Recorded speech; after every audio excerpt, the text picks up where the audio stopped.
Episode की शुरुआत में हम देखते हैं कि कैसे जियायू और कामिल उसकी फेवरेट आर्टिस्ट से पार्क में मिलते हैं और ऑटोग्राफ ले लेते हैं। पर इतने रश में जियायू कामिल और उस आर्टिस्ट का फोटो लेना भूल जाती है। स्टिल कामिल खुश होती है क्योंकि उसे उस आर्टिस्ट की तरफ से फ्लेवर्ड मिल्क और ऑटोग्राफ मिलता है। कामिल अब घर पर जाकर उस फ्लेवर्ड मिल्क को संभाल कर रखती है क्योंकि वो उसे उसकी फेवरेट आर्टिस्ट ने दिया था। इधर श्रावण अपनी साइकिल के साथ अपने घर सामान लेकर वापस जा ही रहा होता है कि उसे आधे रास्ते में चेन्मो मिलती है। चेन्मो बताती है कि कैसे वो उसके डैड के बाल काट कर भाग गई थी और बाल काटने का फोटो डेवलप करवाने के लिए गई थी। श्रावण उस फोटो को देखकर हंसने लग जाते हैं। चेन्मो अब यहाँ पर श्रावण के साथ सामान देखकर पूछती है कि वो कहाँ पर लेकर जा रहे हैं, जिस पर वो बताता है कि उसकी मॉम का आज बर्थडे है और वो उनके लिए कुछ स्पेशल बनाना चाहता है। वो दोनों बात कर ही रहे थे कि श्रावण चेन्मो से बोलता है कि उसे कुछ सीक्रेट बात करनी है और वो चाहता है कि वो सीक्रेट केवल उन दोनों के बीच में ही रहे। दोनों अब एक जगह पर बैठकर बात कर रहे थे जहाँ पर श्रावण उसे बताता है कि कैसे माओ की डैड और उसकी मॉम इन्वॉल्व है। इस पर चेन्मो उसे समझाती है कि उसे उन दोनों को एक्सेप्ट कर लेना चाहिए अगर उसकी मॉम माओ की डैड के साथ खुश है तो, क्योंकि श्रावण की डैड के जाने के बाद वो बहुत ही अकेली होंगी और उनको भी एक शोल्डर तो चाहिए ही होगा रेस्ट करने के लिए। चेन्मो ट्राई करती है कि श्रावण अपनी मॉम को सपोर्ट करे, हेल्प करे। श्रावण उसकी बातों को सुनता है और फिर वहाँ से वापस घर आकर अपनी मॉम के लिए स्कैलियन नूडल्स बनाने लग जाता है। वो उन्हें बना ही रहा होता है कि तभी चेन्मो अपनी मॉम की नूडल्स की सीक्रेट रेसिपी श्रावण के दरवाजे पर नॉक करके रख देती है और वहाँ से चली जाती है। उस रेसिपी को देखकर श्रावण बहुत खुश हो जाता है और उस रेसिपी का यूज करके नूडल्स बनाने लगता है। यहाँ पर जियायू के घर पर जियायू अपने कंप्यूटर पर तलिस्मान लगा हुआ देखकर अपनी मॉम पर चिल्लाने लग जाती है। तभी धीरे से उसकी ग्रैंडमा उसके लिए लाया हुआ लेटर देती है। लेटर पढ़कर जियायू नीचे जाने लगती है क्योंकि वो फाइनली उसकी वो स्टोरी एफएम पर पढ़ी जाने वाली थी। वो इस लेटर मिलने के बाद सबसे पहले कामिल को कॉल करके बताती है और फिर वो उस एनवेलप को लेकर श्रावण के घर पर जाती है। उसे देखकर श्रावण जल्दीबाजी में उस लेटर को अपने कोट में रखकर नूडल को देखने चला जाता है। इधर माओ की डैड एपिंग के बर्थडे के लिए सारी प्रिपरेशन के लिए टीवी देख रहे होते हैं। वो माओ को लेकर जाते हैं। एपिंग भी अपनी दूसरी जॉब से निकल ही रही होती है कि तभी उसे उसकी तबीयत खराब होने वाली है ऐसा लगता है। उसे चक्कर आने लग जाते हैं लेकिन थोड़ी देर बाद वो ठीक हो जाती है।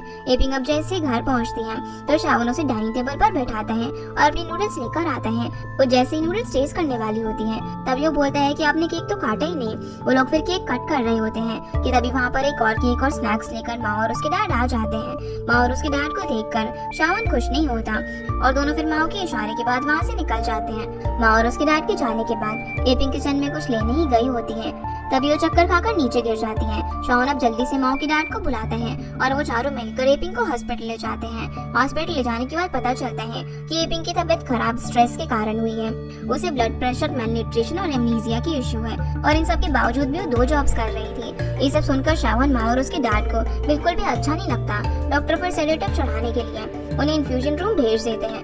एपिंग को अब ड्रिप लग रही होती है और माँ के डैड और श्रावण वहीं पर पास में बैठे हुए थे और क्योंकि किसी ने कुछ भी नहीं खाया था इसलिए माँ कुछ खाने के लिए लेकर आता है। फिर माँ बाकी दोनों को घर जाने के लिए कहते हैं और श्रावण थोड़ा ठंडा होने के कारण अपना जैकेट माँ को दे देता है और वो घर चला जाता है। अब माँ जब घर टैक्सी में जाना होता है तभी उसे श्रावण की जैकेट में रखा हुआ जियायू का नोट मिलता है तो फौरन ही टैक्सी ड्राइवर को एफएम लगाने के लिए बोलता है और जब वो एनवेलप पढ़ रहा होता है तब उसे रियलाइज होता है कि जियायू श्रावण को पसंद करती है। और यहाँ पर कामिल और जियायू भी उसी टाइम पर रेडियो सुन रहे होते हैं। ये सोचकर कि फाइनली उन्होंने अपनी न्यू सेंचुरी के चैलेंजेस पूरे कर लिए। हॉस्पिटल में माओ के डैड श्रावण को कुछ बात करने के लिए एपिंग से थोड़ा सा दूर लेकर जाते हैं। नीचे जाकर माओ के डैड उसे बताते हैं कि कैसी एपिंग 17 साल की थी, तभी से फैक्ट्री में काम करने के लिए आई थी। वो उन्हें तब से ही पसंद थी लेकिन उनकी जगह पर श्रावण के डैड को एपिंग पसंद करती थी। फिर माओ के डैड ने मूव ऑन कर लिया। थोड़े टाइम बाद श्रावण और माओ पैदा हुए और श्रावण की डैड की डेथ हो गई। एपिंग खुद ही सारी चीजें संभाल रही थी। उन्होंने बताया कि कैसे माओ की मॉम के छोड़ जाने के बाद वो नशे और गैम्बलिंग के चक्करों में लग गए थे और कैसे उन्हें जीने की होप एपिंग ने दिलाई। वो बताते हैं कि उनकी प्रॉब्लमैटिक टाइम में एपिंग ने उन्हें बहुत सपोर्ट किया था तो वो बस यही चाहते हैं कि वो एपिंग का ध्यान रख सके। पर एपिंग एक बहुत ही स्टबर्न लेडी है। अगर श्रावण मना कर देगा तो उसकी मॉम अपना सोचे बगैर उसके लिए ही करती रहेगी। वो ये भी बताते हैं कि एपिंग कभी भी अपनी प्रॉब्लम श्रावण को नहीं बताएगी क्योंकि वो उसे परेशान देखना नहीं चाहती, जैसे कि उसने भी उन्हें नहीं बताया कि 3 साल पहले ही उसकी जॉब चली गई थी। घर आकर फिर श्रावण अपने डैड की फोटो को देखकर रो पड़ता है क्योंकि उसके डैड चाहते थे कि वो उसकी मॉम का ध्यान रखे, इसीलिए वो एक अच्छा बच्चा था, बचपन से ही अच्छे से पढ़ाई करता था लेकिन वो स्टिल अपनी मॉम को अच्छी लाइफ नहीं दे पाया। अगले दिन अब सुबह सुबह स्कूल के लिए निकलने से पहले ही कामिन टीवी में देखती है कि न्यू ईयर के टाइम पर हम सबसे पहले जिसे देखते हैं उससे हमारी लव स्टोरी न्यू ईयर में चालू हो जाती है। वो ये देखकर बहुत ही एक्साइटेड थी बाकी सभी को बताने के लिए। शावन अब स्कूल के लिए निकलने से पहले उसकी मॉम को आज के काम से छुट्टी लेने को कहता है और बोलता है कि शाम का खाना माँ के डैड अरेंज कर रहे हैं। और निकलते निकलते ये भी बोलता है कि उन्हें बोलना कि स्मोकिंग कम करे क्योंकि स्मोकिंग हेल्थ के लिए अच्छा नहीं होता। उसका ये सब बोलना एपी को ग्रीन सिग्नल जैसा लगता है माँ के डैड और उसके रिलेशनशिप के लिए। फिर स्कूल जाने के लिए जायो शावान का वेट कर रही होती है और पूछती है कि क्या उसने कल रेडियो सुना था, इस पर वो कहता है कि वो हॉस्पिटल में था उसकी मॉम के साथ क्योंकि उनकी तबीयत खराब थी इसलिए वो सुन नहीं पाया। अब स्कूल जाकर जायो यही कामिन को बताती है और उनके सारे फ्रेंड्स न्यू ईयर साथ में सेलिब्रेट करने की बात करते हैं। कामिन यहाँ पर फिर जायो को बातों बातों में वो टीवी अनाउंसर की लव स्टोरी वाली बात भी बताती है और दोनों काफी एक्साइटेड हो जाते हैं। इधर वॉन्टन शॉप में आज एपिंग की छुट्टी थी और काफी भीड़ भी होती है इसीलिए चेंचू वहाँ पर आकर कामिन की मॉम की हेल्प करने लग जाती है। वो लोग प्लान करते हैं कि आज न्यू ईयर की रात को वो और उनकी बाकी सारी फीमेल फ्रेंड साथ में मैचोंग खेलते हुए सेलिब्रेट करेंगे। वहीं माओ के डैड भी दोपहर तक कोई नहीं होगा ये सोचकर एपिंग के घर में आते हैं, लेकिन तभी वहाँ पर उन्हें चेंचू दिखती है। वो उनसे खूब सवाल पूछने लग जाती है कि एपिंग के घर की चाबी उनके पास कैसे आई और माओ के डैड को लगने लग जाता है कि कहीं उनका सीक्रेट एक्सपोज तो नहीं हो गया। फिर वो उन दोनों से यहाँ पर साथ होने का कारण पूछती है जिस पर एपिंग की खामोशी सब कुछ बता देती है। एपिंग और माओ के डैड साथ में हैं और ये एक ऑकवर्ड कॉम्बिनेशन देखकर चेंचू को कुछ भी समझ नहीं आता। वो तो वहाँ से चली जाती है। माओ के डैड को फिर एपिंग बताती है कि शावन को भी अब उनके रिलेशनशिप से कोई इशू नहीं है और कहती है कि उसने कहा है कि माओ के डैड से स्मोकिंग छोड़ने के लिए क्योंकि वो उनकी हेल्थ के लिए बहुत ज्यादा खराब है। जो सुनकर वो काफी खुश हो जाते हैं और शाम के खाने के लिए चिकन सूप बनाने लगते हैं। शाम को अब जैसे कि सारे बच्चों ने डिसाइड किया था कि वो लोग इन्फ्लेटेड टॉयज बेचने के लिए मिलते हैं और उसके बाद अपने आप को ग्रुप्स में बांट लेते हैं। कामिन तो यहाँ पर पूरा ट्राई करती है कि वो शावन और जायो को साथ में ग्रुप कर सके, पर माओ बीच में आ जाता है और चेनमो और शावन एक ग्रुप में हो जाते हैं। फिर जियान फेंग वानबिंग एक ग्रुप में और जायो और माओ एक ग्रुप में हो जाते हैं। जायो के घर पर उसकी मॉम फिर से वही तलिस्मन उसी कंप्यूटर पर लगा रही होती है जिसे ग्रैंडमा चेनो ने डांट कर भगा देती है। वो फिर वहाँ से वॉन्टन शॉप जाती है जहाँ पर वो एपिंग फांग और कामिन की मॉम पाई की बातें सुनती है कि कैसे चेंचू बहुत ज्यादा सिली और सुपरस्टिशियस है। चेंचू को ये सुनकर बिल्कुल भी अच्छा नहीं लगता। वो वहाँ से निकल जाती है। वो तो अपनी फैमिली और फ्रेंड्स के लिए काफी केयर करती थी इसलिए उनके लिए लेकर आई थी, लेकिन वो फिर वहाँ से निकलकर अपनी कॉलोनी के नीचे अकेली बैठ जाती है। दूसरी जगह पर इन्फ्लेटेड टॉय बेचते बेचते दोनों चेनमो और शावन काफी खुश होते हैं और साथ में मजे करते हैं। इसी बीच जायो के डैड वॉन्टन शॉप में वॉशरूम यूज करने के लिए आते हैं। काम करते करते वो चेंचू के बारे में पूछते हैं कि तभी पाई को वो गिरा हुआ तलिस्मन दिखता है। वो जायो के डैड को सिनेरियो समझाती है और फिर जायो के डैड चेंचू को जाकर कंफर्ट करते हैं। फाइनली अब चेंचू वॉन्टन शॉप में अपने बाकी दोस्तों के साथ मैजोंग खेलने के लिए आ जाती है। उसके आने के बाद पाई उसको बताती है कि वो तलिस्मन गलती से निकल गया था और बाकी दोनों भी बताते हैं कि कैसे चेंचू वाले तलिस्मन ने उन्हें हेल्प किया। वो लोग अब बैठे बैठे बात कर ही रहे होते हैं कि तभी वहाँ पर माओ के डैड एपिंग को लेने के लिए आ जाते हैं। जो वहाँ पर आते हैं तो एज यूजुअल उनकी दोस्त फांग फांग पाई और चेंचू उन दोनों के खूब मजे लेते हैं। रात के अब 12 बजने ही वाले होते हैं कि जय वापस से स्टॉल के पास जाने को कहती है, लेकिन माओ से जाने नहीं देता।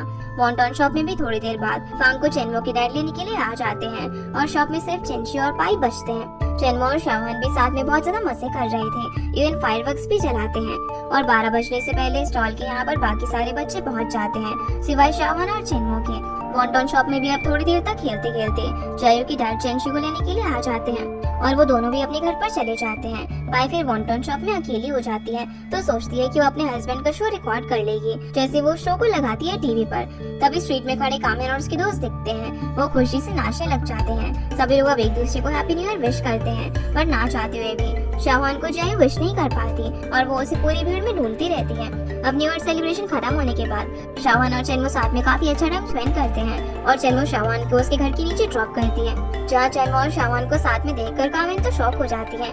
वो बहुत ज्यादा कंफ्यूजन में होती है कि वो क्या करे। अगले दिन आप सभी लोग चेनमो के घर पर कार्ड्स खेलने के लिए मिलते हैं। बातों ही बातों में कामिन यहाँ पर चेनमो से वो क्या कर रही है पूछ लेती है। जब उसके दो दोस्त एक ही लड़के को पसंद करे तो चेनमो फिर डायरेक्टली कामिन को बोलती है कि बेटर रहेगा कि कामिन उन्हें ही उनकी चीजें संभालने दे।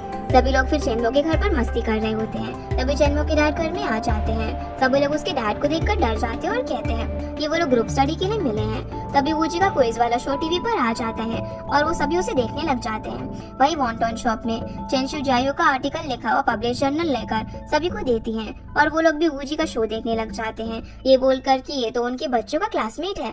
अब चेनवो के घर पर सभी लोग वूजी का ऑनलाइन कॉन्टेस्ट देखकर उसकी लर्निंग स्किल्स और एबिलिटीज का टेस्ट लेने लग जाते हैं। जैसे ही वूजी सारे आंसर करने लगता है तो सभी लोग शॉक हो जाते हैं कि वो इतना स्किलफुल कैसे है। तभी जायो एक सरप्राइज कार्ड निकाल कर देती है शाहवान को उसके बर्थडे के लिए। एक एक करके अब बाकी लोग भी शाहवान को अपने कार्ड दे देते हैं। शाहवान सडन सरप्राइज देखकर शॉक हो जाता है क्योंकि उन लोगों ने एग्जाम्स के बाद उसका बर्थडे सेलिब्रेट करने की बात की थी और कहा था कि इन सब के बाद ही वो सभी को पार्टी भी देगा अपने घर पर। शाहवान फिर सभी को थैंक यू बोलता है और कहता है कि उसके लिए यही सबसे बड़ा गिफ्ट होगा। जो सुनकर चेनवो के डैड इम्प्रेस हो जाते हैं और वहाँ से अपने काम के लिए निकल जाते हैं। चेनवो के डैड के जाने के बाद सभी लोग एक चैन की सांस लेते हैं क्योंकि उनके होने पर कोई भी ज्यादा मस्ती नहीं कर पा रहा था। फिर जायो के घर पर उसके डैड न्यू ईयर होने के चक्कर में ब्रेक ले लेते हैं और घर के सारे काम करने लग जाते हैं। ग्रैंडमा तो जायो के डैड की हेल्प करने के लिए चेंशी को भी बोलती है, लेकिन वो वहाँ से अपनी कॉमरेड मीटिंग के लिए तैयार होकर घूमती रहती है। जायो के डैड अब जायो के रूम में क्लीनिंग कर रहे होते हैं कि तभी वो कंप्यूटर का सीक्रेट स्पेस देखते हैं जहाँ पर जायो अपनी डायरी रखा करती थी। उसका कैप बाहर निकाल कर गिर जाता है। डैड फिर उसकी मॉम को बुलाते हैं। मॉम अब डैड को रूम से भगाकर उसकी डायरी पढ़ने की कोशिश करती है। वो पढ़ ही रही होती है कि थोड़ी देर बाद गिल्ट में अपने आप ही उसकी डायरी को वैसे ही रखकर चली जाती है। वो जैसे ही जायो के रूम से बाहर जाती है तभी वहाँ पर न्यू ईयर गिफ्ट लेकर माओ के डैड आ जाते हैं, जिस पर फिर चेंशियो माओ के डैड को एपिंग के नाम से परेशान करने लग जाती है। अब थोड़े दिनों बाद सारे बच्चों के एग्जाम चालू हो जाते हैं। एग्जाम के बाद कामेन और चेनमो बाहर कहीं पर जाने की बात करते हैं, जिस पर जायो मना कर देती है क्योंकि उसे वूजी से काम था। चेनमो और कामेन दोनों ही चले जाते हैं और जायो अपने स्कूल जर्नल के लिए वूजी से इंटरव्यू के लिए मिलती है, जिस पर वो कहता है कि उसे खाना खाना है तो क्या वो खाते खाते बात कर सकते हैं। इसीलिए अब खाना खाने के लिए जायो वूजी को वॉन्टॉन शॉप में लेकर जाती है क्योंकि वूजी एक टीवी शो में आया हुआ फेमस स्टार है। इसीलिए पाई और उसके नेबर्स की सारी आंटीज वहाँ पर आकर वूजी से बात करने लगती है, जिस पर जायो बताती है कि वो यहाँ पर खाना खाने आया है। ये बात सुनकर पाई सभी को भगा देती है और वूजी का लंच स्पॉन्सर करती है। जायो अब जैसे ही वूजी के लिए स्टैंड लेती है तो वूजी को उसके लिए उसका कंसर्न बहुत ज्यादा अच्छा लगता है। इसीलिए पूरे खाते टाइम और इंटरव्यू के टाइम वूजी जायो को प्यार भरी आंखों से देख रहा था। इधर जायो की डैड फिर से अपना काम खत्म करके जल्दी घर पर आ जाते हैं और अपनी फैमिली के लिए डिनर बनाते हैं। डिनर टाइम पर वो सबसे पूछते हैं कि वो लोग स्प्रिंग फेस्टिवल पर क्या कर रहे हैं, पर सभी लोग अपने अपने प्लान्स में बिजी होते हैं। डैड का तो कोई भी प्लान नहीं था, इसीलिए वो सैड हो जाते हैं। वहीं माओ के डैड उसके कमरे में उसकी कुछ सीक्रेट चीजें ढूंढ रहे होते हैं, लेकिन उन्हें वो नहीं मिलती। अब जैसे ही वो थक कर बाहर आते हैं तो उन्हें जायो के डैड परेशान घूम रहे दिखते हैं। वो दोनों अब ड्रिंक्स के लिए साथ में बैठ जाते हैं, जिसमें माओ के डैड बताते हैं कि कैसे उन्हें उनके डिवोर्स के लिए भेजे पेपर्स जो कि माओ की मॉम की तरफ से थे वो मिल नहीं रहे हैं। और जायो के डैड बताते हैं कि कैसे 5 साल से वो अपने घर पर नहीं गए हैं। उनके डैड उन्हें बुला रहे हैं कि घर का बड़ा बेटा होने के नाते, पर अभी उन्हें समझ नहीं आ रहा कि वो चेंशु को ये बताए कैसे, क्योंकि जायो के डैड की फैमिली के साथ चेंशु के अच्छे रिलेशन नहीं थे। शाम को अब स्कूल लाइब्रेरी में जायो वूजी को उसके ऊपर लिखे हुए आर्टिकल का ड्राफ्ट दिखाती है, जिसे लिखकर वो बोलते हैं कि उसको उसकी परमिशन की जरूरत नहीं है, वो जो भी लिखना चाहिए उसके लिए लिख सकती है। सभी लोगों को अब लाइब्रेरी में जाने को कह रही थी। तभी वूजी छुपने लग जाते हैं, इस पर जायो के पूछने पर वो बताते हैं कि वो एक 3D स्टारी नाइट बनाने वाला है। स्टारी नाइट का नाम सुनकर जायो भी एक्साइटेड हो जाती है और वो दोनों वहीं पर रुककर स्टारी नाइट्स को एंजॉय करते हैं। दूसरी तरफ चेनमो शाहवान के बर्थडे के लिए सुंदर सा प्रेजेंट तैयार करने लग जाती है। वहीं फाइनली चेंशु अपने बाकी कॉमरेड फ्रेंड को मिलकर वॉन्टॉन शॉप में वापस आ जाती है, जहाँ वो बताती है कि उसके दोस्तों ने कैसे एंजॉय किया। जिसके बाद एपिंग और पाई दोनों ट्राई करते हैं उसे कन्विंस करने का कि वो जायो के डैड के साथ उनके होम टाउन जाए, पर तब वो यहाँ पर बताती है कि जब जायो के डैड पैदा हुए थे तो उन्होंने उनके साथ क्या किया था, और बोलती है कि अगर चाहे तो जायो के डैड वहाँ पर जा सकते हैं, लेकिन मैं नहीं जाऊंगी। घर पर अब ग्रैंडमा ओमेगा वॉच, जो कि कुछ टाइम पहले उन्होंने चेंशु को लेने से मना करा था, उन्हें वो नहीं मिल रही होती है। इसी बीच जायो को भी पता चल जाता है कि उसकी मॉम ने उसकी डायरी पढ़ने की फिर से कोशिश करी थी। इसीलिए अब जैसे ही चेंशु घर पर आती है तो दोनों जायो और ग्रैंडमा चेंशु पर चढ़ जाते हैं। वो जायो को बोलती है कि उसने उसकी डायरी नहीं पढ़ी है। उतने में ग्रैंडमा ओमेगा वॉच चेंशु के हाथ में देख लेती है, उस पर चोरी करने का इल्जाम लगाती है। यहाँ पर चोरी नाम सुनकर चेंशु काफी इमोशनल हो जाती है और ग्रैंडमा और चेंशु में कहासुनी हो जाती है। जहाँ पर वो ग्रैंडमा से बोलने लग जाती हैं कि कैसे उन्होंने अपने दोनों बेटे का साइड लिया है। उन्होंने अपने बेटों को तो फैक्ट्री में काम करने के लिए भेज दिया, जबकि उन्हें विलेज में ही रखा, ये बोलकर कि यंग लोगों को फैक्ट्री में नहीं रखा जाता। विलेज में फार्मिंग कर कर कर चेंचू की बहुत ज्यादा हालत खराब होती थी, वो बहुत मेल न्यूट्रिशन हो जाती थी। अगर जायू के डैड नहीं होते तो शायद वो आज तक जिंदा भी नहीं बचती। वो ये सब बता रही होती है कि ग्रैंडमा चेन वहाँ से रोते हुए अपने कमरे में चली जाती है। ग्रैंडमा को रोता हुआ देखकर जायू भी ग्रैंडमा की साइड लेती है, जो सुनकर चेंचू और ज्यादा टूट जाती है। वो बोलती है कि उसने अपनी बेटी को हमेशा प्रिंसेस जैसा पाला, जबकि वो ये भी नहीं देख पा रही कि उसकी मॉम कितनी दुखी है अंदर से और टूट गई है। फिर चेंचू अब घर छोड़कर चली जाती है और यहाँ हम देखते हैं कि अपनी वॉच समझकर जो वॉच ग्रैंडमा रख रही थी वो असल में फांग फांग की थी। वो उन्हें तब समझ में आता है जब वो उनके बॉक्स में उस वॉच को रख रही होती है। ग्रैंडमा को अब यहाँ पर बहुत ज्यादा बुरा लगता है अपनी बेटी पर गलत आरोप लगाने के लिए।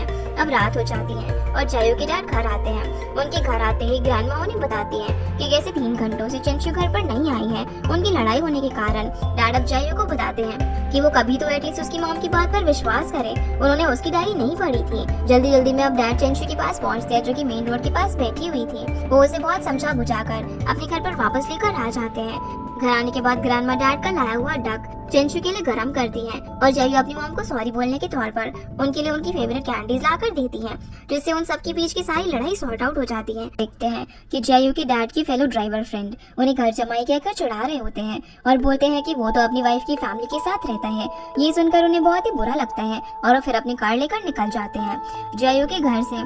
फिर माओ जायू और वूजी जायू का कंप्यूटर लेकर उनके सीक्रेट जोन में लेकर जाते हैं और वूजी वहाँ पर जाकर उसका 3D स्टारी नाइट बनाता है। ये देखकर जायू काफी खुश हो जाती है और बोलती है कि ये वो शाहवान को दिखाएगी एज अ गिफ्ट, जो सुनकर वो बहुत ज्यादा सैड हो जाते हैं। फिर जायू के घर पर चेंचू जायू के डैड की बैक मसाज करके देती है। तभी लैंडलाइन पर जायू के डैड के भाई का कॉल आ जाता है।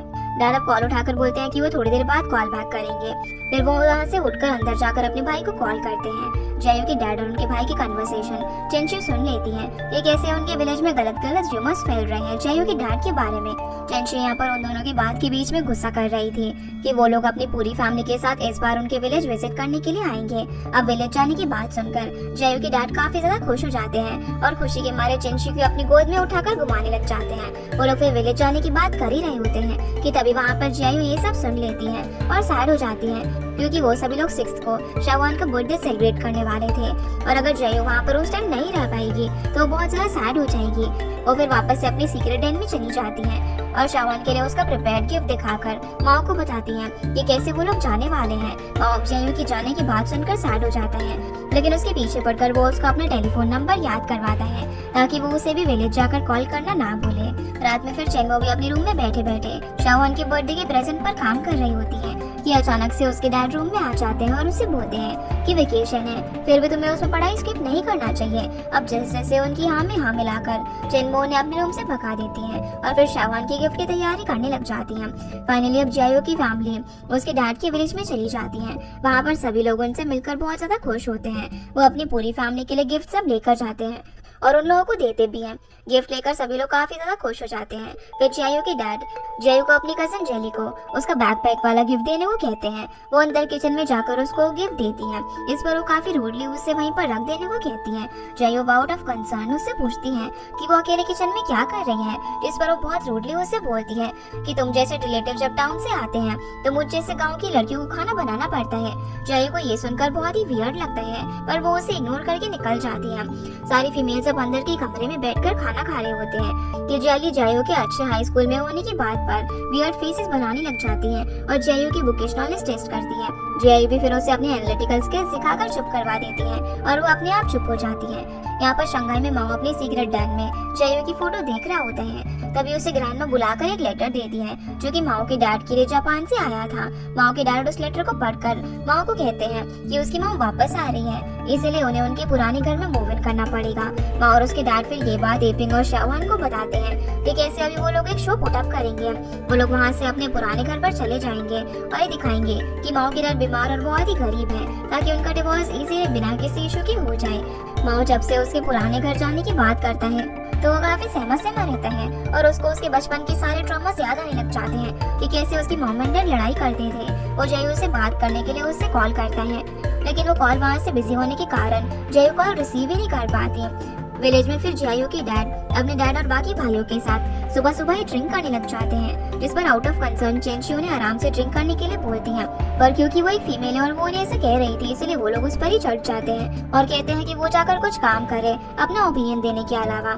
ये बिहेवियर चेंशी को बिल्कुल भी अच्छा नहीं लगता, इसीलिए वो वहाँ से बाहर निकल जाती है। इधर शंघाई में माओ शाओहान के घर पर रहता है, जहाँ पर शाओहान माओ के डैड की शिफ्टिंग में हेल्प करवा कर वापस आता है। शाओहान फिर माओ को उसकी मॉम के रिटर्न आने से रिलेटेड उसके फीलिंग्स पूछता है, जिस पर वो बोलता है कि वो ऐसा कुछ भी फील नहीं कर रहा है। वह माओ के डैड अपने पुराने घर में सेटल हो जाते हैं और वहाँ पर उन सब सेटिंग को देखने के लिए ग्रैंडमा चेन भी आ जाती है। वो सब कुछ देखती है और वहाँ से निकलते वक्त उन्हें बोलती है कि रात का खाना उनके लिए वो बना देंगी। इसके बाद हम वॉन्टॉन शॉप से माओ की मॉम को जाता हुआ देखते हैं और फाइनली वो उनके घर पर आ जाती है। माओ जैसे ही अपनी मॉम को देखते हैं तब वो अपनी इमोशंस कंट्रोल नहीं कर पाता और अंदर रूम में अपने आप को लॉक कर लेता है। मॉम डैड यहाँ पर दोनों ही अपने डिवोर्स के बारे में डिस्कस करते हैं। माओ की मॉम यहाँ पर नॉस्टैल्जिक हो जाती है कि कैसे माओ छोटा था और उनके आगे पीछे भागता रहता था। माओ की मॉम उसके लिए गिफ्ट भी लेकर आई थी, वो भी उसके फेवरेट कलर में जो कि ब्लू था। कुछ और देर अब डिस्कशन करने के बाद माओ की मॉम चली जाती है और डैड बोलते हैं कि माओ को उसकी मॉम से बात कर लेनी चाहिए थी, लेकिन वो फिर वहाँ से निकलकर शाओहान के साथ रात तक बास्केटबॉल खेलकर अपना फ्रस्ट्रेशन और बॉटल्ड अप इमोशन निकालता है। यहाँ विलेज में भाजी वाली कपड़े सुखा रही होती है और जयू उसे सॉरी बोलने के लिए आती है पहले के लिए। इस पर वो दोनों बात करते हैं। अब जयू को पता चलता है कि हाई स्कूल के बाद जयली को उसके पेरेंट्स पढ़ने नहीं देंगे और उसे जॉब करने को कहेंगे, क्योंकि उसका एक छोटा भाई है और उन लोगों को ये लगता है कि लड़कियों को इतनी एजुकेशन देना नेसेसरी नहीं है। जयली की इस हालत को देखकर जयू को बहुत ही बुरा लगता है और वो अपनी मॉम को हक करके रोने लग जाती है। ये बोलकर कि जयली के मॉम डैड उसके साथ ऐसा कर रहे हैं, तब जयू को फील होता है कि सेम एज होने पर भी जयू और उसकी लाइफ कितनी ज्यादा डिफरेंस है और जयू कितनी लकी है कि उसे उसकी पढ़ाई पूरी करने का मौका मिल रहा है। इसके बाद रात में चेंशी और जयू के डैड अपने रूम में डिस्कस करते हैं कि कैसे यहाँ पर विलेज में उनकी फैमिली की कितनी बैकवर्ड सोच है और साथ ही इतना मेल डोमिनेशन है। वो भी 21वीं सेंचुरी में आकर चेंशी बताती है कि कैसे जयली के मॉम डैड उसको कॉलेज पढ़ने नहीं भेजना चाहते, क्योंकि वो चाहते हैं कि उसका भाई पढ़े। ये सब सुनकर चेंशी को उसकी मॉम के साथ का उसका बिहेवियर याद आ जाता है जो कि उन्होंने किया था। अब यहाँ पर जयू के डैड अपनी फैमिली को डिफेंड करने लग जाते हैं और बोलते हैं कि उनके भाई की फैमिली इतनी वेल ऑफ नहीं है कि 2 बच्चों को पढ़ा सके, और वैसे भी यहाँ पर सबका माइंडसेट ऐसा ही है। चेंशी अब जयू के डैड की बातें सुनकर इरिटेट हो जाती है और वहाँ से जल्दी निकलना है ये बोलकर गुस्से में सो जाती है। अगले दिन शंघाई में माओ की मॉम उसकी डैड को लेने के लिए आती है कैब में डिवोर्स प्रोसीजर के लिए, और वो लोग जा ही रहे होते हैं कि जाते जाते कैब में माओ की मॉम उसके डैड से उनकी स्टमक कैंसर की बात करने लग जाती है और बोलती है कि वो उन्हें खोल हॉस्पिटल दिखाने के लिए जाएंगी। थोड़ी देर बाद माओ के डैड को समझ में आता है कि उनका फेक स्टमक कैंसर माओ की मॉम को समझ आ गया है और वो दोनों एक दूसरे से डिवोर्स रिगार्डिंग बात करते हैं। माओ की मॉम एक एग्रीमेंट भी ऑलरेडी बनाकर लाती है जिसमें मेंशन होता है कि मॉम यहाँ पर डैड को फाइनेंशियली प्रोवाइड भी कर देंगी और डिवोर्स भी दे देंगी अगर वो माओ की कस्टडी उन्हें दे दे तो। माओ की कस्टडी का नाम सुनकर जांग यहाँ पर अपना आपा खो बैठता है। वो कैब रुकवाता है और यांगमिन यानी कि माओ की मॉम को बोलते हैं कि ये कभी भी पॉसिबल नहीं होगा। यांगमिन उसे प्रॉमिस करती है कि वो जापान ले जाकर माओ को एक अच्छी लाइफ प्रोवाइड करेगी, उसे गरीबी में जीने की जरूरत नहीं होगी। जो सुनकर जिमिंग और भी ज्यादा गुस्सा हो जाता है। वो दोनों अब रास्ते में ही लड़ने लग जाते हैं और जिमिंग बताते हैं कि ये सब तो यांगमिन को माओ को छोड़कर जाने से पहले सोचना चाहिए था। उन दोनों की खूब बहस होती है और दोनों फिर फाइनली वहाँ से अपने अपने रास्ते निकल जाते हैं। जिमिंग अब यहाँ से एपिंग के घर जाकर ये सारी सिचुएशन शाओहान एपिंग और माओ को बताता है और वो अपने गुस्से में काफी कुछ बोल रहा था कि वो उसे शंघाई के बेस्ट और महंगे रेस्टोरेंट में लेकर जाएगा और दिखाएगा कि वो अपने आप को और अपने बेटे को एक अच्छी लाइफस्टाइल दे सकता है। वो बोलता है कि उसके साथ साथ एपिंग और शाओहान भी जाएंगे, लेकिन ये लोग सब मना कर देते हैं। एपिंग फिर जिमिंग को समझाती है कि उसे पेशेंट की बात करनी होगी, पर वो उसकी एक भी बात नहीं सुनता। माओ ये सब सुनकर बोलता है कि मुझे इस सब से कोई भी फर्क नहीं पड़ता और अपने रूम में जाकर अपनी मॉम की संभाली हुई फोटो को देखने लग जाता है। माओ कुछ बोलता नहीं है, लेकिन अंदर ही अंदर वो बहुत ज्यादा इस सडन शिफ्ट ऑफ लाइफ के कारण काफी परेशान और स्ट्रेस था। माओ को ऐसे उठकर जाते हुए देखकर उसके पीछे शाओहान भी जाता है और उसका मूड लाइट अप करने के लिए उसे वीडियो गेम के बारे में सवाल करने लग जाता है और उसके साथ खेलने लगता है। वहीं विलेज में छुपके छुपके जयू के डैड चेंशी के खाना बनाने में मदद करने की कोशिश करते हैं। तभी वहाँ पर कोई उनका रिलेटिव आ जाता है और उन्हें किचन से जाना पड़ता है। वो अपने घर के बाहर जाकर जयली को बैठा हुआ देखते हैं और उसके स्कूल के बारे में वो सवाल पूछने ही वाले थे कि तभी जयली की मॉम उस पर उसके भाई के कपड़े अच्छे से ना धोने पर डांटने लग जाती है। फिर वो उन कपड़ों को लेकर गुस्से में अंदर चली जाती है। अगले दिन शंघाई में जिमिंग बिल्कुल परफेक्टली ड्रेस होकर माँ को भी अच्छे से ड्रेसअप करके अपने साथ रेस्टोरेंट में लेकर जाने वाला होता है, जहाँ वो उसे समझाता भी है कि उसकी मॉम की बातों में वो ना आए। जिमिंग ये सब बोल ही रहा था कि तभी वहाँ पर एपिंग आ जाती है। एपिंग जिमिंग को यही समझाती है कि उसे माओ को वहाँ पर नहीं ले जाना चाहिए। वो माओ से वहाँ पर जाने और ना जाने के बारे में पूछने ही वाली होती है कि तभी यांगमिन उनके घर पर आ जाती है और बोलती है कि इट्स बेटर कि वो लोग घर में ही चीजें सॉर्ट आउट कर ले। एपिंग फिर उन लोगों को स्पेस देने के लिए चली जाती है और माओ अपनी मॉम को देखकर फिर अंदर रूम में बंद हो जाता है। जिमिंग और यांगमिन दोनों और फिर से माओ की कस्टडी के नाम पर लड़ने लग जाते हैं और उनके पास की चीजों के बारे में बात करने लग जाते हैं। माओ से ये सब कुछ हैंडल नहीं हो रहा होता। अब वो गेट खोलकर चिल्ला पड़ता है और बोलता है कि ट्रेड करने के लिए वो कोई चीज नहीं है। ये बोलकर वो गुस्से में वहाँ से निकल जाता है। अकेले फिर वो पार्क में जाकर बैठ जाते हैं और अपने बचपन की मेमोरीज और अभी के सब सोचकर रोने लग जाते हैं। और फाइनली उसके इमोशन सब आंसू बनकर बाहर आ रहे थे जो वो इतने टाइम से कंट्रोल करने की कोशिश कर रहा था। माओ फिर से अब लैंडलाइन से जयू को कॉल करने का ट्राई करता है और जयू को पता चल जाता है कि माओ अपनी मॉम के एकदम से आने के कारण बहुत ज्यादा सैड है। वो बोलता है कि बचपन में जब वो लोग छोटे थे तो लाइफ कितनी इजी थी और जैसे जैसे वो लोग बड़े होते जा रहे थे सब कुछ बदलता जा रहा है। जयू भी ये सब सुनकर काफी इमोशनल होती है और सोच में डूब जाती है। फिर कॉल कट करके माओ घर जाने की जगह उसके घर की उधर स्टेयर्स पर बैठ जाते हैं। उसे वहाँ पर बैठा हुआ देखकर एपिंग उससे बात करती है और एपिंग से माओ सारी चीजें शेयर करता है कि कैसे वो अपनी मॉम को मिस करता है। पर अपनी मॉम को मिस करना उसे उसकी डैड को धोखा देने जैसा लगता है। एपिंग उसे समझाती है कि उसे किसी एक को चूज करने की जरूरत नहीं है, वो दोनों ही उसके पेरेंट्स हैं, तो वो दोनों उसे इक्वली ही प्यार करते हैं। अब थोड़ी देर बाद माओ को लेकर एपिंग उनके घर पर आ जाती है और फाइनली सब कुछ सॉर्ट आउट हो जाता है। अगले दिन अब यांगमिन और जिमिंग दोनों डिवोर्स ले लेते हैं और फिर जिमिंग के कहने पर वो लोग एक आखिरी बार फेयरवेल डिनर के लिए जाते हैं। वहाँ पर जाकर जिमिंग यांगमिन की फेवरेट डिश मंगवाता है और बातों ही बातों में यांगमिन बताती है कि इनिशियल टाइम्स में उसकी लाइफ जापान में बहुत ज्यादा स्ट्रेसफुल थी। उसके पास जगह भी नहीं थी रहने के लिए, पर उसने वहाँ पर जाकर बहुत हार्ड वर्क किया और उसके बाद अपना बिजनेस सेटअप किया, इसीलिए अभी उसके पास पैसे हैं। और वो ये भी बताती है कि वो 1 महीने से स्टमक परफोरेशन के कारण हॉस्पिटल में एडमिट भी थी। ये सब सुनकर जिमिंग को भी उससे गलत समझने के लिए बुरा लगता है और फिर एपिंग के द्वारा बनाई हुई एक एल्बम यांगमिन को देता है जिसमें माओ की फोटोज हैं और वो फोटो भी होता है जो कि माओ संभाल कर रखता था। यांगमिन ये सब देखकर खुशी से रो पड़ती है और जिमिंग उसे ये भी विश्वास दिलाता है कि जब वो चाहे माओ से मिलने के लिए आ सकती है और माओ की रिक्वेस्ट भी आगे रखता है कि वो अपनी मॉम के साथ एडवेंचर पार्क जाना चाहता है। इधर विलेज में सभी लोग डिनर की तैयारी कर रहे होते हैं, जहाँ पर जयू अपने कजन को उसे 5 मिनट के लिए वूजी का कॉन्टेस्ट देखने के लिए टीवी का रिमोट देने को कहती है, लेकिन वो नहीं देता।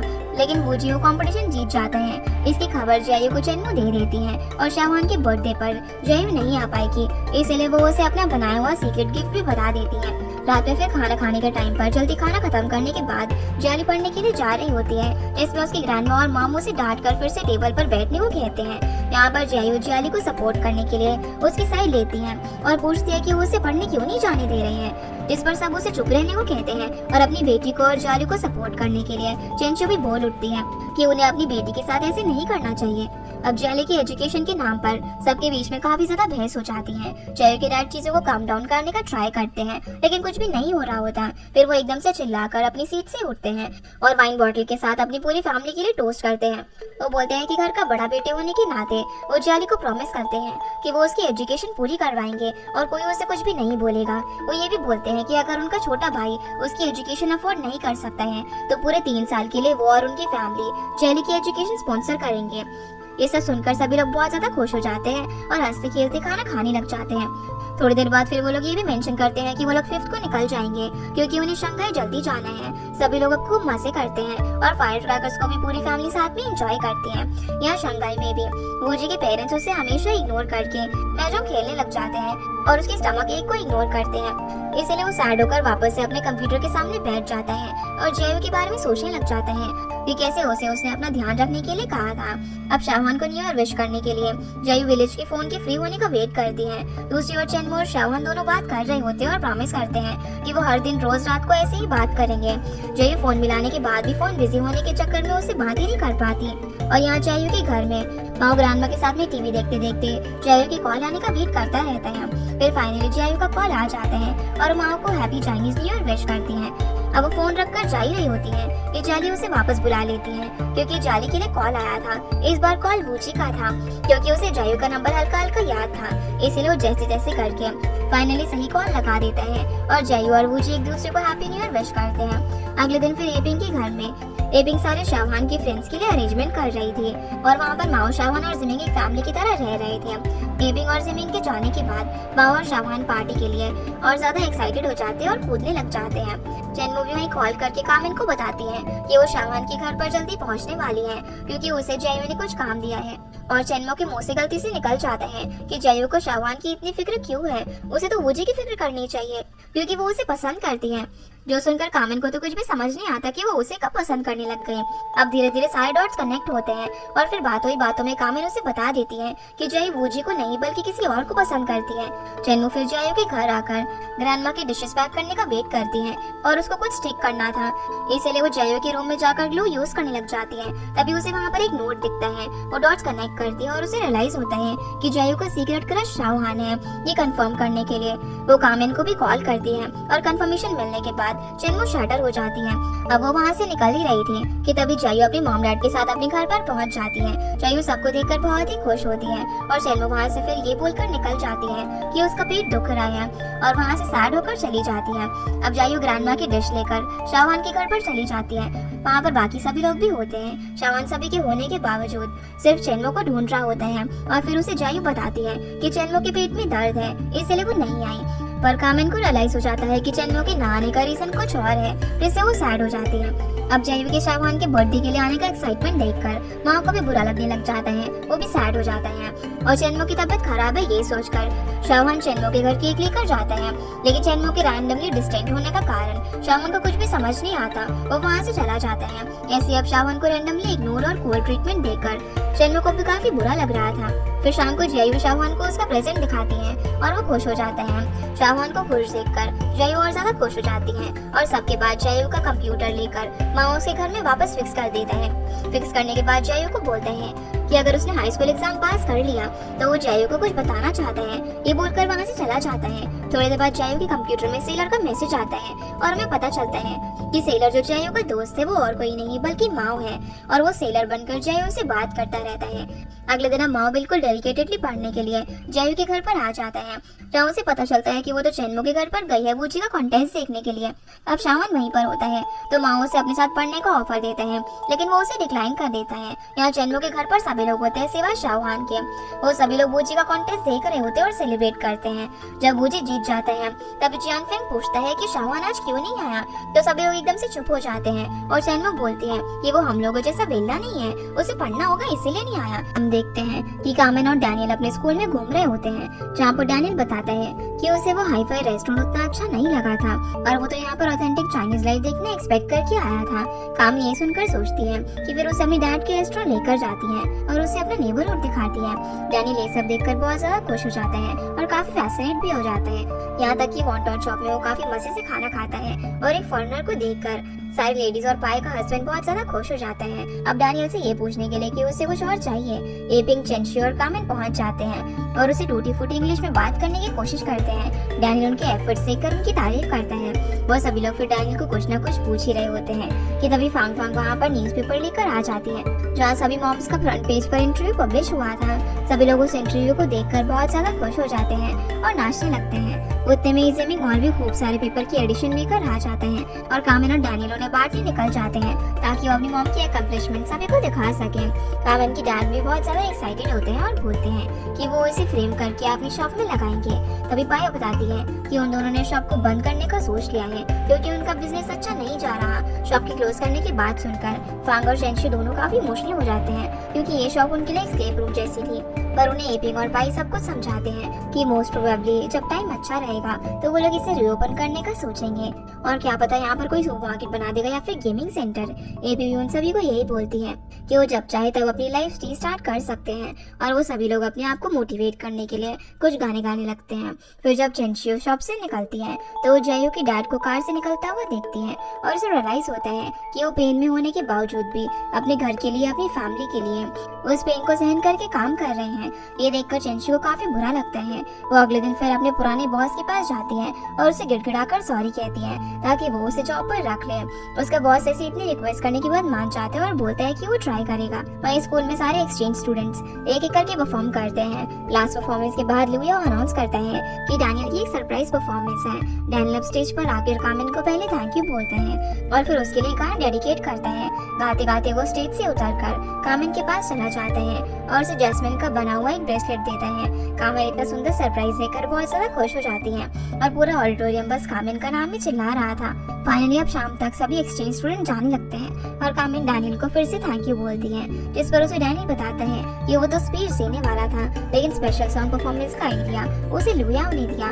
एक स्टूडेंट की बस अब जाने के बाद कामिन लुयाओ को भी उसके जेस्चर के लिए थैंक यू बोलती है और लुयाओ भी उसे ऐसे ही उसकी इंग्लिश में हेल्प करने के लिए थैंक यू बोलता है। दोनों अब कहते हैं कि वो लोग आगे भी एक दूसरे की ऐसी हेल्प करते रहेंगे। ये लोग फिर बैठे ही होते हैं कि तभी कामिन को याद आता है कि वो लुयाओ से हेल्प मांगती है। लुयाओ को वो अपनी शॉप में लेकर जाती है, वहाँ अपनी माँ और उनके फ्रेंड से मिलवाती है। सभी लोग अब लुयाओ को इन पर्सन देखकर बहुत ज्यादा फैसिनेट हो जाते हैं और सोचते हैं कि ये कितना हैंडसम है। जिस पर लुयाओ बोलता है कि न्यूज सेंटर के बाकी सीनियर रिपोर्टर्स भी इन लोगों को इंटरव्यू लेना चाहते हैं जब से उनकी न्यूज़पेपर में कवरेज हुई है। अब थोड़ी देर बाद शॉप में सीनियर रिपोर्टर्स कैमरा और माइक के साथ आते हैं और उन लोगों को इंटरव्यू लेने लगती हैं। वो अपने आधे इंटरव्यू के बीच में फांग को भी इंट्रोड्यूस करते हैं और बोलते हैं कि कैसे वो लेड ऑफ वर्कर्स थे, पर स्टिल उन लोगों ने होप नहीं छोड़ी और अभी तक काम कर रहे हैं। उन लोगों का फाइनली इंटरव्यू बहुत ही अच्छे से हो जाता है। थोड़ी देर बाद हम देखते हैं कि चेंची की भी फिर से जॉब लग जाती है और इस बार सैलरी मिलने पर उसका बॉस उसे बोनस देता है उसके अच्छे काम के चलते। ये देखकर वो काफी खुश होती है और उसके खुशी के आंसू भी निकाल आते हैं। वॉन्टन शॉप का भी टीवी इंटरव्यू और एडवर्टाइजमेंट के बाद बिजनेस बहुत ज्यादा बूस्टअप हो जाता है और कामिन के पेरेंट्स शॉप बंद करने का सोचना कैंसिल कर देते हैं। ज्यादा भीड़ होने के कारण जेमिंग भी शॉप पर आकर एपिंग की हेल्प करता है, क्योंकि एपिंग भी आजकल सुबह काम करती थी और रात में एक्यूपंक्चर की क्लासेस लेती थी। एपिंग की सारी फ्रेंड्स ये सुनकर बहुत ज्यादा खुश हो जाते हैं और एपिंग को लेकर बहुत प्राउड फील करते हैं। चेंची फिर जेमिंग के पास जाकर बोलती है कि वो थोड़ा सा टाइम माओ को भी दे, क्योंकि अभी उसकी हाई स्कूल की एंट्रेंस एग्जाम चालू होने वाले हैं और एक डैड होने के नाते उसे उसको सपोर्ट करना चाहिए। शाम को अब माओ अपने रूम में बैठकर पढ़ने की कोशिश कर रहा था कि तभी उसके डैड कॉमिक बुक्स पढ़कर हंसने लग जाते हैं और उसे डिस्टर्ब करने लगते हैं। माओ को इतना स्ट्रेस देखकर उसके डैड उसे बोलते हैं कि वो अगर नॉर्मल स्कूल में भी चला जाएगा तब भी वो उस पर प्राउड फील करेंगे, उसे टॉप स्कूल जाने की जरूरत नहीं है। ये सुनकर माओ का दिमाग खराब हो जाता है, वो अपने डैड को वहाँ से भेज देता है और फिर से पढ़ाई करने लगता है। तभी उसे कंप्यूटर पर जायो का मैसेज आता है, उसे एक कोड का इंस्पिरेशन चाहिए था अपने आर्टिकल के लिए। अब जैसे तैसे तोड़ मोड़ के माओ अपने डैड की बोली हुई बातों का एक कोड बनाता है और जापानीज ऑथर का नाम लगाकर भेज देता है। जयो को भी वो कोड बहुत ही अच्छा लगता है और वो खुश हो जाती है उसे देखकर। माओ भी ब्लश करने लगता है। अगले दिन फिर स्कूल जाते वक्त कामिन और चेनवू जयो का वेट कर रहे थे कि तभी वहाँ पर वूजी शॉप से अपना ब्रेकफास्ट लेने के लिए आया था।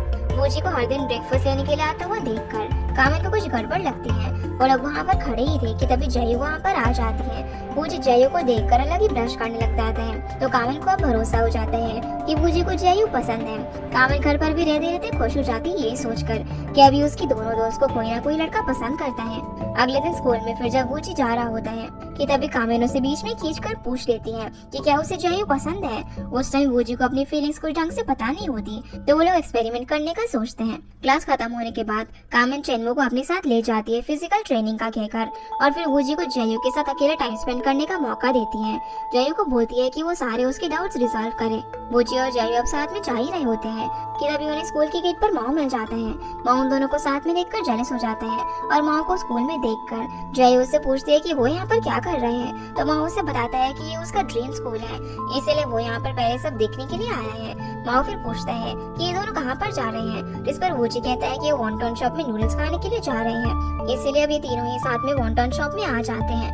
वूजी यहाँ पर खाना खाता है। तभी जयो माओ से पूछती है कि वो यहाँ पर क्या कर रहे हैं, तो वो उसे बोलते हैं कि उसे कुछ प्रॉब्लम समझ में नहीं आ रही है। जयो जब उन प्रॉब्लम्स को देखती है तो बोलती है कि वो उसे नहीं समझा पाएगी, उसे ये जाकर शाहवान से पूछना चाहिए। शाहवान से पूछने के बाद पर माओ मना कर देता है और फिर जयो वूजी से सीखने को कहती है, जिस पर माओ और भी ज्यादा मना कर देता है। तभी पाई जयो को सूप लेने के लिए बुलाती है, जिस पर वूजी को माओ अंदर हेल्प करने के लिए भेज देता है और खुद चुपके से वूजी के खाने में बहुत सारे मसाले और सॉल्ट डाल देता है। शाम को अब जैसे ही माओ अपने घर पर आता है तब जिमिंग उसे बोलता है कि वो उसके नंबर 2 स्कूल जाने के सपने में उसकी हेल्प करेगा और आज से हर दिन शाहवान उसे पढ़ाने के लिए आएगा। शाहवान थोड़ी देर बाद अब वहाँ पर उसे पढ़ाने के लिए आ जाते हैं। सेविंग शाहवान को पे करने का भी कहता है, लेकिन वो मना कर देता है ये कहकर कि वो उसके छोटे भाई जैसा है। माँ बोलता है कि उसे जयो से पढ़ना है, जिस पर दोनों जेमिंग और शाहवान बोलते हैं कि वो एक एवरेज स्टूडेंट है। शाहवान अब माओ को पढ़ाने लग जाता है और उसे समझाता है, पर माओ की एबिलिटीज को देखकर जेमिंग शाहवान को पूछते हैं कि क्या कुछ कनेक्शन या फिर डोनेशन देकर वो माओ का एडमिशन करवा सकता है स्कूल में। जेमिंग यहाँ पर शाहवान को चेनमो से भी पूछने के लिए बोलते हैं, क्योंकि उसका एडमिशन भी वहाँ पर ऐसे ही कुछ तरीकों से हुआ था। पहले शाहवान मना कर देते और बोलते हैं कि जय उससे ज्यादा क्लोज है, तो वो उसे पूछने के लिए बोलते हैं, पर फिर वो खुद पूछने के लिए मान जाता है। घर जाकर अब वो चेनमो को कॉल करता है, लेकिन उसकी कॉल उठाते ही वो उसे कट कर देता है। अगले दिन फिर वो स्कूल में चेनमो के क्लास के बाहर खड़ा हुआ देख रहा होता है कि तभी चेनमो और लुया बहुत ही मस्ती कर रहे होते हैं। वो उन दोनों को साथ में देखकर काफी जेलस होते हैं। फिर वांगबिन को कहते हैं कि वो चेनमो को बोले कि इस पीरियड के बाद उसे मिलने के लिए आए। वांगबिन ऐसा ही करता है और चेनमो को बोल देता है। चेनमो अब शाहवान को मिलने के लिए आती है। उसके आते ही वो चेनमो से काफी रूडली उसके एडमिशन कनेक्शन के बारे में पूछता है, जो चेनमो को बिल्कुल भी अच्छा नहीं लगता। शाहवान अब यहाँ पर उसे इधर उधर घूमते फिरते रहने के लिए भी सुनाता है। चेनमो को ये सब सुनकर बहुत ज्यादा गुस्सा आ जाता है। वो वहाँ से शाहवान पर चिल्लाकर चली जाती है। अगले दिन चेनमो शाहवान का बैज और रेनकोट लेकर आती है और उसे वापस कर देती है, जिसे लेने से शाहवान मना कर देते और बोलता है कि अगर वो चाहे तो वो उसे फेंक दे।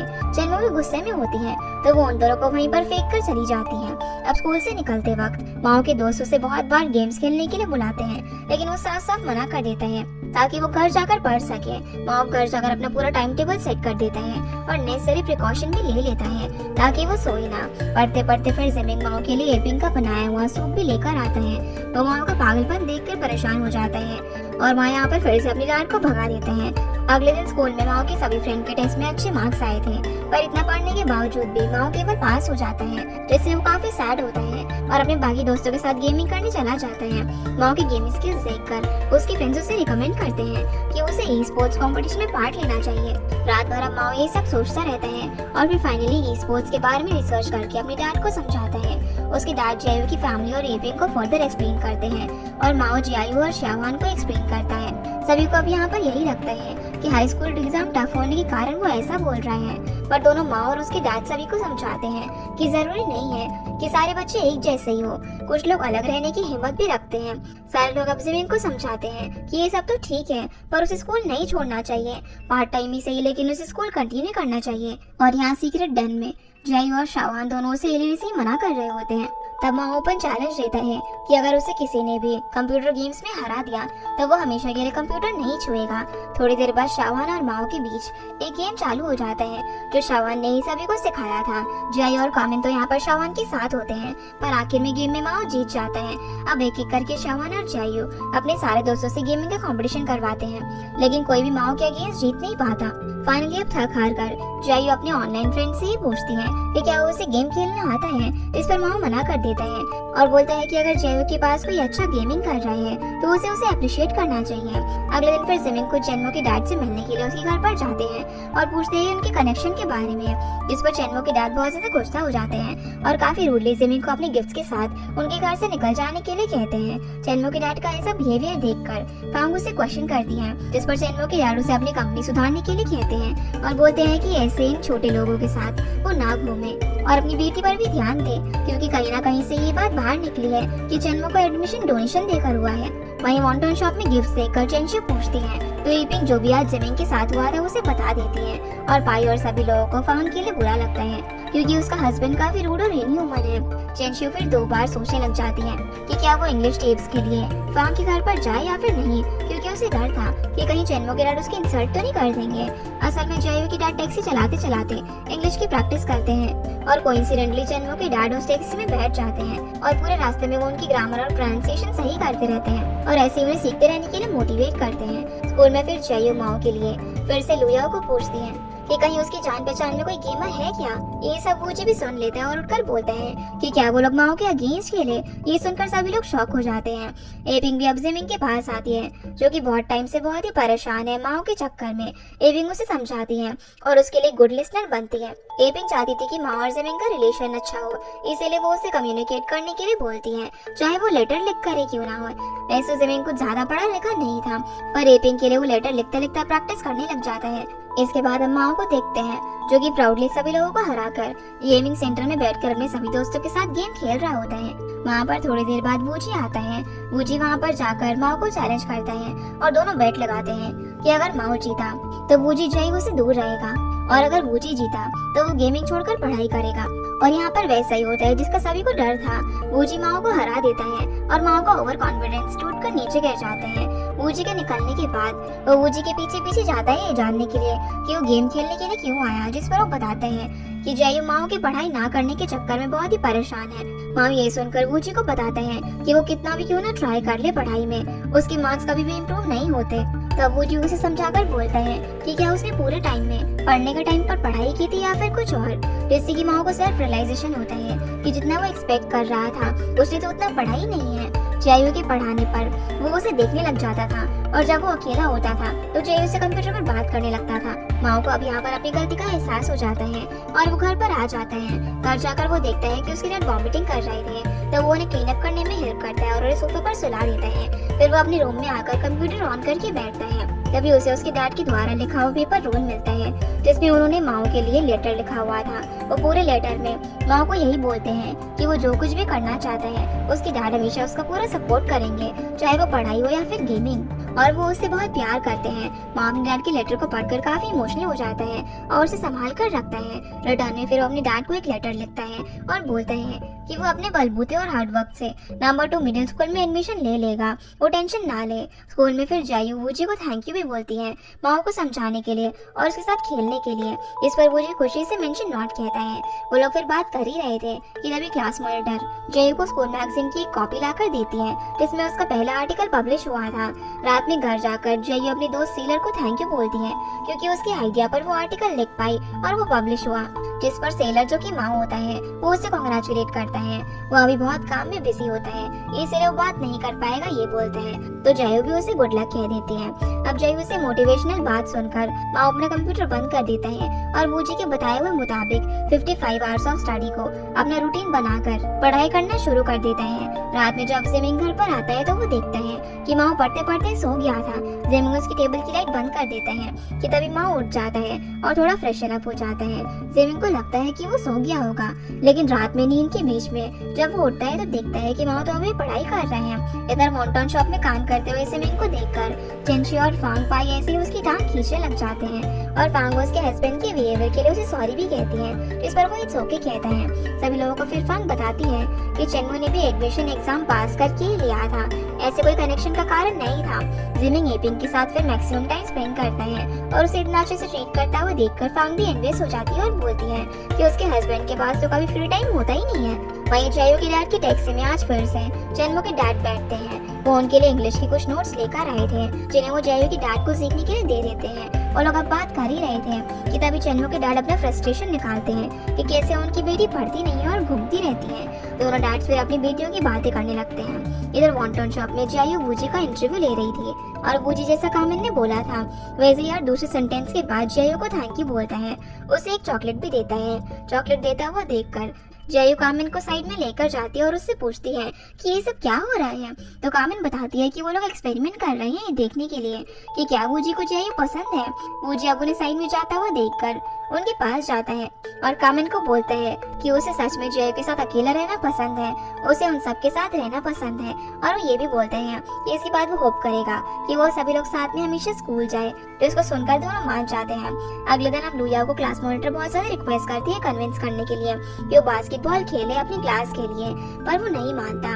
अब जैसे ही क्लास मॉनिटर बोलती है कि उसे शावान के पास जाना पड़ेगा ये पूछने के लिए, तभी चेन्मो उठती है और लुया को पार्टिसिपेट करने के लिए मोटिवेट करती है। वो उसे बोलती है कि अगर आज मैच में उनकी क्लास जीती तो वो सभी को KFC में पार्टी देगी। ये सुनकर सारे लड़के तैयार हो जाते हैं। फिर गेम के टाइम पर दोनों टीम्स इक्वली और बहुत ही एग्रेसिवली खेलती हैं। दोनों टीम का सपोर्टर भी बहुत ही चिल्लाते हैं और आखिर में चेन्मो लुयाओ के लिए बहुत ज्यादा चेयरअप कर रही थी, जिसे देखकर शावान जेलस हो जाता है और आखिर में बास्केट करता है, लेकिन वो बास्केट हो नहीं पाता, वो नीचे गिर जाता है, जिससे कि क्लास 5 क्लास 1 की अगेंस्ट मैच जीत जाती है और शावान के गिरने के चक्कर में उसकी नाक से खून आने लग जाता है। वो गिल्टी में चेन्मो को कांग्रेचुलेशंस बोलकर चला जाता है और चेन्मो को ये देखकर काफी बुरा लगता है। अब जैसा कि उसने कहा था तो उसके क्लासमेट्स KFC जा रहे होते हैं। कि तभी चेनमो उनके बीच से निकलकर शाओन की क्लास के वहाँ पर जाकर एक प्लेन में सॉरी लिखकर आ जाती है और शाओन का गुस्सा उसे देखकर थोड़ा सा कम हो जाता है। वहीं जायू की डैड और चेनमो के डैड के बीच में भी बहुत ही अच्छी फ्रेंडशिप हो जाती है और चेनमो के डैड जायू के डैड को अपने घर पर खाने के लिए बुलाते हैं अपनी फैमिली के साथ, इस बात से अनजान कि उनकी फैमिली ऑलरेडी एक दूसरे को जानती है। चेनमो फिर कामिन से मिलने के लिए शॉप में आ जाती है जहाँ वो शाओन, जायू और वूजी को देखती है माओ को पढ़ाते हुए उसके एग्जाम के लिए। फिर वहाँ से कामिन के साथ साथ उसके रूम में चली जाती है। फाइनली अब माओ का रिजल्ट आता है और वो पास हो जाता है, जिससे उसका भी एडमिशन नंबर 2 मिडिल स्कूल में हो जाता है। शाओन, एपिंग और जिमिंग सबसे बहुत ज्यादा खुश हो जाते हैं और नाचने लगते हैं। जिमिंग को तो विश्वास ही नहीं हो रहा था कि उसका बेटा नंबर 2 स्कूल में पढ़ने वाला है। माओ फिर प्रॉपर्ली ड्रेस्ड अप होकर जयू के पास अपने दिल की बात बताने के लिए जाता है, पर जयू जो बुक पढ़ रही थी उसका कंक्लूजन जानकर और इस पर जयू का ओपिनियन जानकर वो रुक जाता है। रात में अब घर आकर वो यही सोचता रहता है कि अगर उसने उसे बता दिया होता तो क्या उनकी दोस्ती हमेशा के लिए खराब हो जाती है, और ऐसी ओवर थिंकिंग करता रहता है। जिसके बाद हम देखते हैं कि जय और उसके क्लासमेट्स का 11th ग्रेड का सेमेस्टर 1 चालू हो जाता है और वॉन्टन शॉप के बाहर जयू, चेनमो और कामिन तीनों साथ में खड़े होते हैं। जय यहाँ पर उन दोनों को कन्विंस करती है कि वो लोग उसके साथ शाओन की क्लास जो करवा रही है वो मीटियोर शावर देखने चले। स्टार्टिंग में तो वो दोनों मना कर देते हैं पर फिर मान जाते हैं। वो लोग अब खाने के बाद मॉल घूमने की बात करते हैं और खाना स्नीकिंग करने की भी बात करते हैं। वहीं माओ और वांग बिन अपने घर के रास्ते में बात कर रहे होते हैं कि कैसे वो उसकी डीवीडी को नहीं रख सकता, क्योंकि लास्ट टाइम में उसके पापा ने उसे डीवीडी के साथ पकड़कर बहुत ही मारा था। वॉन्टन शॉप में जिमिन बाकी लेडीज को बताते हैं कि कैसे माओ पर उसके फ्रेंड्स पर उन्हें बहुत ज्यादा गुस्सा आ गया और उन्होंने माओ को मारा क्योंकि वो अपने ओल्ड अपार्टमेंट में अपने दोस्तों के साथ में 18+ मूवी देख रहा था। ये सब सुनकर पाई और चेंशु हंसने लग जाते हैं और बोलते हैं कि माओ अभी प्यूबर्टी से गुजर रहा है और जेमिंग को उसके साथ बैठकर बात करनी चाहिए, ना कि उसे मारना चाहिए, क्योंकि एक टाइम पर जेमिंग ने भी अपने दोस्तों के साथ ऐसा किया होगा और वो काफी ज्यादा मस्तीखोर था। वो दोनों ये भी समझाते हैं कि कैसे माओ और जेमिंग बहुत ही सिमिलर है। वहीं दूसरी ओर फांगबिन माओ को काफी कन्विंस करता है कि वो डीवीडी रखने के लिए मान जाए, लेकिन माओ नहीं मानता और वहाँ से चला जाता है। वांग फिर माओ के ना मानने पर शाओन को ये बोलकर वो डीवीडी दे देता है कि उसके लिए एक बहुत ही इंपॉर्टेंट चीज है। जब शाओन उसे खोलकर देखता है तो काफी ऑकवर्ड हो जाता है और उसकी मॉम के आने से पहले उसे छुपाने लगता है। एपिंग अब घर में आ जाती है और शाओन से पूछने लग जाती है कि तभी इतने में वो उसे अपने बेड के नीचे छुपा देता है और अपनी मॉम से कन्वर्सेशन डाइवर्ट करने के लिए अपने डैड के टेलीस्कोप के बारे में पूछने लगता है। रात में फिर माओ के डैड उस डीवीडी के बॉक्स को बहुत ज्यादा ढूंढते हैं, लेकिन वो उन्हें कहीं पर भी नहीं मिलता। अब वो एपिंग के पास चले जाते हैं। एपिंग अपने TCM की स्टडीज की प्रैक्टिस जिमिंग पर कर रही होती है और बोलती है कि उसे अपनी पढ़ाई पर फोकस करना पड़ेगा। जिमिंग फिर वहाँ पर रखी बुक में एपिंग की लिखी हुई पोयम पढ़ता है। तब उसको रियलाइज होता है कि लेड ऑफ होने के बाद एपिंग कितनी परेशान थी। अगले दिन फिर सारे बच्चे रिसर्च ट्रिप पर जाने के लिए रेडी हो जाते हैं और अपने अपने रिसर्च टॉपिक के हिसाब से डिवाइड हो जाते हैं। डिवाइड होने के बाद मिस्टर जो उन्हें सारी गाइडेंस बताते हैं रिसर्च की और उन्हें डिस्पर्स होने को कह देते हैं। वही वॉन्टन शॉप में चेंशु आती है। वो वहाँ पर फांग और बेई को बैठा हुआ देखती है। तब फांग बताती है कि उसके हस्बैंड को काम के चक्कर में दूसरी सिटी में जाना पड़ेगा और वो 2 महीने में एक बार ही आ पाएंगे। साथ ही वो ये भी बताती है कि वो इसलिए सैड है कि वो अपने हस्बैंड को रोकना चाहती है, लेकिन उसे समझ नहीं आ रहा कि वो कैसे बोले। चेंशु और पाई उसे अलग अलग सजेशन देते हैं कि वो उसे सीधा बोल दे कि अगर वो नहीं रुके तो वो उन्हें डिवोर्स दे देगी, या फिर बहुत ही क्यूटली अपने हस्बैंड को बोले कि वो रुक जाए। दोनों की बातें सुनकर फांग घर जाकर चेनमो को डैड से बात करने की कोशिश करती है, पर वो बिजी है ये बोलकर चले जाते हैं। वही रिसर्च टीम में क्लास मॉनिटर गर्ल्स डॉर्म में आकर सबसे स्नैक्स लेती है, क्योंकि स्नैक्स वहाँ पर लेकर आना अलाउड नहीं था। सभी लोग उन्हें अपने आधे स्नैक्स दे देते हैं ताकि कोई उन पर शक न करे। फिर मॉनिटर के जाने के बाद बाकी स्नैक्स छुपा देते हैं। जयू ये सब देखकर शॉक हो जाती है, क्योंकि वो तो कुछ भी नहीं लेकर आई थी। वैसे ही बॉयज डॉम में भी लड़के बात कर रहे थे कि सबसे सुंदर लड़की उनकी ग्रेड में कौन है। लुया और जानफेंग चेनमो का नाम लेते हैं, लेकिन कानबिंग नहीं मानता और वो से पूछता है तो बोलता है कि उसे सबसे सुंदर जयू लगती है। बाकी लड़कों को समझ में आ जाते हैं कि वूजी इसीलिए उसे ग्रुप के साथ हैंग आउट करता है क्योंकि उसे जयू पसंद है, और सारी लड़कियों से मिलकर रियलाइज करवाने लग जाते हैं कि उसे जयू पसंद है। इस पर वूजी कहने लग जाता है कि वो ये सारी बातें जयू के सामने ना बोले वरना वो ऑकवर्ड और अनकंफर्टेबल हो जाएगी। फिर वॉन्टन शॉप में जिमिंग एपिंग को ढूंढते ढूंढते आता है। तभी जिमिंग को रियलाइज होता है कि एपिंग उसके हस्बैंड की ग्रेव पर गई है फ्लावर्स लेकर। वो थोड़ा सा सैड हो जाता है और वहाँ से निकल जाता है। फांग फिर काम से घर पर आती है और उसके हस्बैंड को जाता हुआ देखकर उनसे ट्रांसफर रोकने के लिए कहती है, पर वो उसकी बात नहीं सुनते और उन दोनों में बहस हो जाती है क्योंकि चेनमो की dad as a head of of the family, हमेशा से सबके डिसीजन खुद ही ले लेते थे और फिर वहाँ से गुस्से में चले जाते हैं, जिससे कि फांग को काफी बुरा लगता है।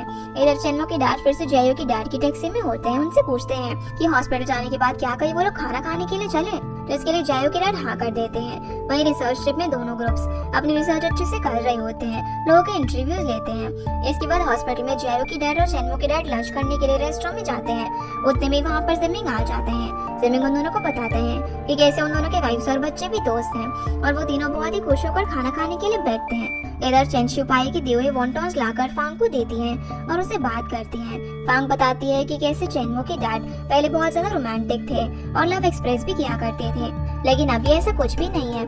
चेंशियो उसकी बातें सुनती है और उसे समझाती है कि वो उनसे बात करके उन्हें समझाए। सीन अब जिमिंग चेन्मो के डैड और जियायो के डैड पर आता है, जो कि साथ में ड्रिंक कर रहे थे। वो लोग बात करते हैं कि कैसे अभी फांग फिर से ट्रांसफर करने से मना कर रही है और बाकी दोनों उसे समझाते हैं कि चेन्मो की डैड को फांग की फीलिंग्स और उनकी कंप्लेंट्स को समझना चाहिए और उन्हें कंसीडर करना चाहिए। बात करते करते जिमिंग भी एपिंग की लिखी हुई पोएम दिखाते हैं, जिसे अच्छे से पढ़ने पर उन्हें पता चलता है कि वो लोनलीनेस के बारे में है। जिमिंग अब यहाँ पर इस पर बताते हैं कि उसे बहुत ही बुरा लगता है जब एपिंग शावान की डैड की क्वालिटीज ढूंढती होगी जिमिंग में, लेकिन जिमिंग तो उसके जैसा बिल्कुल भी नहीं है और सैड हो जाता है। इधर चेंशी फांग का माइंड डाइवर्ट करने के लिए घर की सफाई करते हैं कि तभी फांग को एक प्लेन मिलता है जिसमें एक लड़का और एक लड़की होते हैं। दोनों मॉम्स को यहाँ पर शक हो जाता है और बेड के नीचे सब साफ करने पर उन्हें चेन्मो का बनाया हुआ शावान का गिफ्ट दिखता है। वो उसे भी खोलकर देखते हैं, जिसमें लिखा हुआ नोट पढ़ते हैं। तब उन्हें समझ में आ जाता है कि चेन्मो को कोई लड़का पसंद है, पर वो कौन है ये उन्हें नहीं पता चलता। और इसी के साथ हमारा ये एपिसोड यहीं पर खत्म हो जाता है। तो गाइस, ये थी आज की वीडियो एंड होप आप लोगों को ये वीडियो पसंद आई होगी। तो इस वीडियो को लाइक कर चैनल को सब्सक्राइब जरूर कीजिएगा। आपसे फिर मिलते हैं इस ड्रामा के अगले एपिसोड में। तब तक के लिए गुड बाय।